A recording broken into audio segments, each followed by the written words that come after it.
Hello, I'm in a 2013 Ford C-Max, and today I'm going to show you how to open the hood. So first, from the driver's side, we'll go down. You should see a lever like this that you pull, and that will release the safety up front.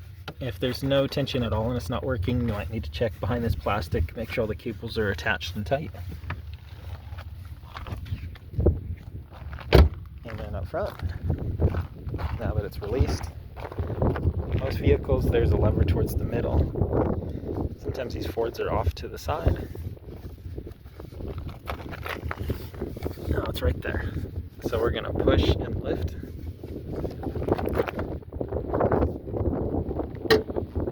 There we go. So that's what it was hooked onto. This is what this whole lever mechanism looked like. Make sure everything's tight but loose. No debris stuck in there. You might have to spray some like WD-40 to loosen it up if needed. That's what that all looks like in front. And then make sure your hood's in proper alignment as well. Nothing's bent out of place because that could cause issues. But it's helpful.